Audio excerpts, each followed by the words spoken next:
Hey, so welcome to my music lesson videos. This is going to be the beginner course for guitar, and I'm probably also going to be doing keyboard lesson videos, and for both, I'm going to be doing a beginner course and an advanced course. So, one of the first things that I want to talk about with how to learn the guitar, if you're a complete beginner, is learning how to get the guitar in tune, of course. So, I've worked with a lot of students, and this is something that's it doesn't come naturally. It's not easy at the beginning. So, you start by learning the names of your strings.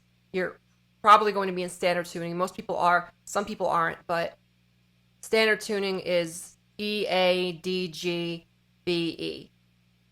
Going from here down to the bottom, which is really the low notes to the high notes.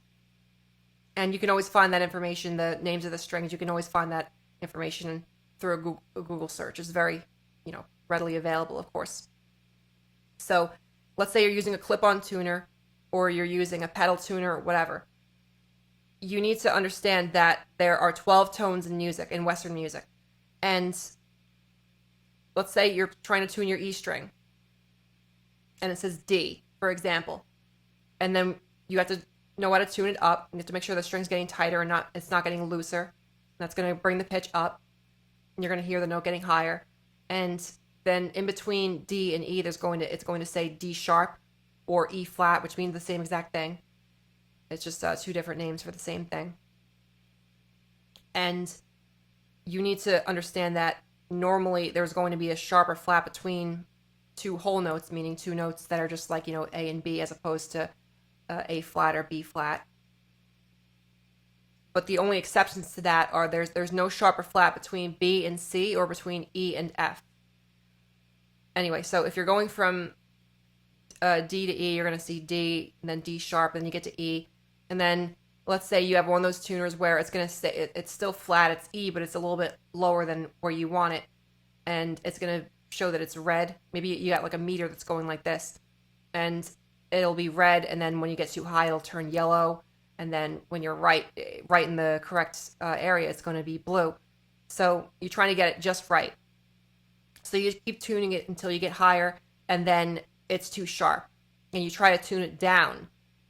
And then what happens with a guitar is that when you go down, imagine the way this works from a physics point of view. If you had a spool of wire and you're lowering it so that you can get some of the wire to fall out, but then only at a certain point does it suddenly does momentum finally take effect and a bunch of the wire starts to pull out.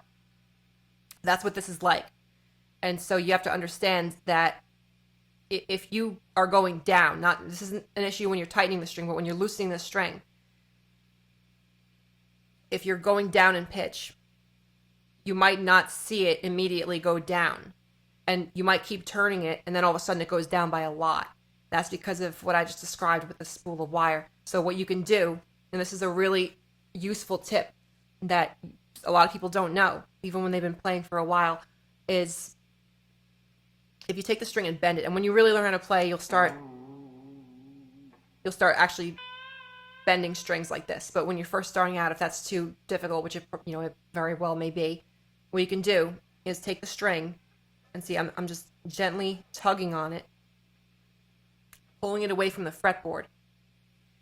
And what that'll do is it'll pull out any slack that you created. So you can turn it down a little bit and then pull on it and pull out that slack. And then it'll only, go down by so much. And then you can just keep doing that a little bit at a time until you get it just where you want it.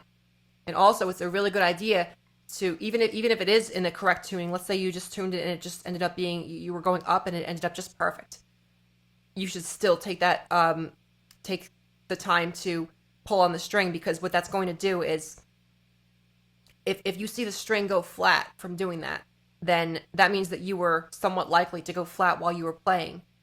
And, it's normal to have to retune and everything once in a while, but you'd prefer it if it stays in tune for as long as possible. So if you do that thing where you bend the strings on all of them, you want to be able to do that and it doesn't go flat. Because once you were able to do that, it will stay in tune much better. So what you do is you pull on it, you put it back in tune, and then you do that again. You pull on it again. This time it doesn't go out of tune. Or maybe you have to do it 2 or 3 times, whatever. But then you're in much better shape. So that's my advice for tuning a guitar. You don't have to get into like using like a Floyd Rose right now. You know, you don't want to learn about that when you're just starting out. If you're using a Floyd Rose system, then it gets more complicated. Maybe I'll get into that at some point, but for a beginner, you know, I'm assuming you're just using a regular 6-string guitar, whether it's an acoustic or electric.